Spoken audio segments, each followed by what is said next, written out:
પીરિયડ્સની અંદર થાય ત્યારે આપણે સ્વચ્છતા રાખવાની. શું કરવાનું? સ્વચ્છતા. અને પેડ છે એનો ઉપયોગ કેવી રીતે કરવો? તો કે આપણે જ્યારે પીરિયડ્સની અંદર થાય છે ત્યારે લાંબો ટાઈમ અમુક પેડ છે એ જાડા આવે તો આપણે એમ થાય કે આખો દિવસ એકને એક આપણે રાખીએ રાત્રમાં વયા જાય છે. પણ એવું ક્યારેય કરવાનું નહીં. 1 કલાક થાય એટલે સેનેટરી નેપકિન છે એ તમારે બદલાવી નાખવાનું. ખરાબ થયું હોય તો ભલે અને ન થયું હોય તો ભલે, કેમ કે એમાંથી કીટાણુ ઉત્પન્ન થતા હોય છે. 1 કલાક થાય એટલે ચેન્જ કરી નાખવાનું, બરાબર? નહીં તો પછી વધારે કીટાણુ એટલે આપણા અંદર જે રોગો છે એનાથી થાય છે આપણને. તો એનું આપણે ધ્યાન રાખવાનું.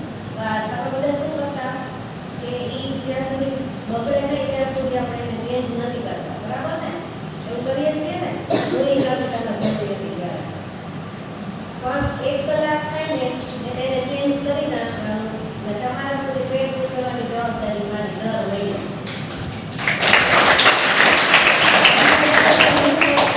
પણ તમારે શું કામ કરવાનું છે? ખરાબ થયું હોય કે ન થયું હોય 1 કલાક થાય એટલે ચેન્જ કરી નાખવાનું, બરાબર? એટલે એ આપણી સ્વચ્છતા છે. સ્વચ્છ હશું આપણે તો હવે પછીના જે રોગો છે એ આપણને થશે નહીં. અને બીજાને પણ માહિતી આપણને આપણી ફ્રેન્ડને આજુબાજુમાં રહેતા હોય એને પેટ જોતું હોય તો લઈ જવાનું હોય ને તમારે 2 લઈ જવાનું. શું કરવાનું? કે મારી ફ્રેન્ડ છે મારી બાજુમાં રહે છે એને જરૂર છે, એ કપડું યુઝ કરે છે, બરાબર? તો એની જગ્યાએ એને આ બોક્સ આપવાનું. શું આપવાનું?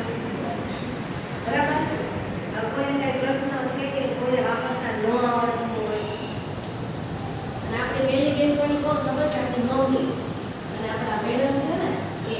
તમને કાંઈ પ્રશ્ન હોય અચાનક કાંઈ આપણને થયું કાંઈ થવા માંડે તો આ મેડમને વાત કરવાની. કોને કરવાની? મેડમથી બીવાનું નહીં ક્યારે, બરાબર? મેડમથી ક્યારે બીવાનું? લેસન ન કર્યું હોય તો. એની વાત ન કરી છે, અમે ફ્રેન્ડ જ છે તો આ બાબતે આપણે તરત કહેવાનું. આ બાબત કે બીજી કોઈ પણ બાબત કે આપણે રસ્તામાં ક્યાંય જાય છે કોઈ છોકરો આપણને હેરાન કરે છે તો આવું તરત મેડમને જ કહેવાનું. અને સાહેબને બોલવામાં શરમ નહીં, સાહેબ એ બધું સમજે છે. કદાચ ક્યારેક મેડમ ન હોય ને આપણને કંઈ ઇમરજન્સી થઈ, બરાબર? તો સાહેબને કહે સાહેબ મારે આ જોઈ છે ને નાખો.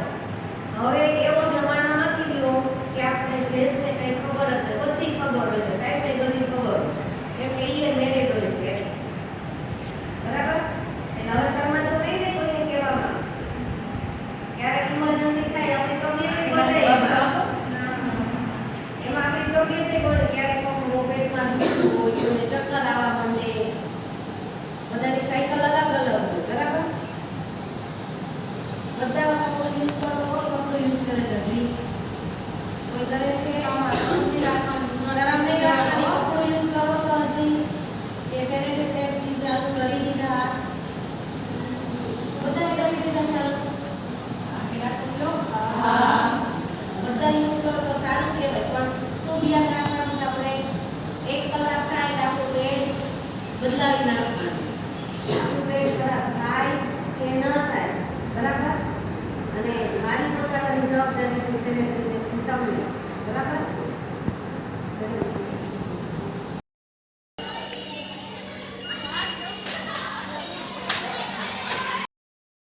હેલ્ધી ફૂડ અત્યારે આપણે શું કરીએ છીએ? મણકા, પેકેટ, પછી પાણીપુરી, પછી બહારની બધી વસ્તુ પાવભાજી, ઢોસા, એની અંદર પોષક તત્વો જરાપણ નથી. એના લીધે જ આપણે અત્યારની જનરેશનને આ તકલીફ છે પેટમાં દુખવાની, એના લીધે કફ દુખે, એના લીધે જ છે. હેલ્ધી ફૂડ એટલે શું ખબર છે? મગ, દાળ, બધી પ્રકારની લીલોતરી શાકભાજી, રોટલી રોટલા આપણે જે નોર્મલ આપણે જે જમીએ છીએ એ ટાઈપની અંદર નહીં, કાયમ એ જ જમવું જોઈએ. અને મહિનાની અંદર 1 જ વાર બહારની વસ્તુ ખાવી જોઈએ કે જે તમને બહુ જ ભાવે છે.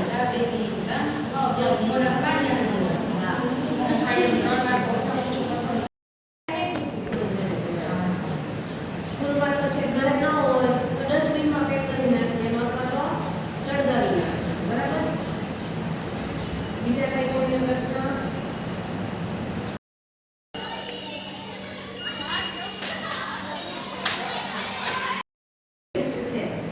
જો એ ન હોય લાદીયા છે એ લટકી જાય.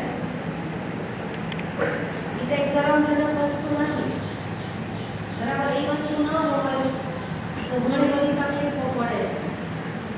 એટલે એ જરૂરી છે. એમાં શરમ આવવાનું નહીં. ગમે ત્યારે ગમે એને પૂછી લેવાનું, ગમે ત્યારે મેડિકલ સ્ટોર જઈને લઈ આવવાનું. જે સ્કૂલમાં શરમ નહીં રાખે એટલે જે જરૂરી વસ્તુ છે એ જ લેવા જાય છે મેડિકલ સ્ટોરમાં. અને હવે તમારે જવું નહીં પડે મેડિકલ સ્ટોરમાં. અહીંથી પહોંચાડે. દર મહિને મેડમને પહોંચાડી દે, મેડમ તમને આપી દેશે. બરાબર? અને ઇમરજન્સી હોય તો સ્કૂલમાં એ મૂકેલા છે મેડમ. કરતી એટલે આ તમે એમાં આપણે જ નથી કરી શકતા. એમાં કઈ શરમ નથી. એમાં શરમ નહીં રાખવાની. હું ચેક કરીશ, આપણે ચેક કરીશ.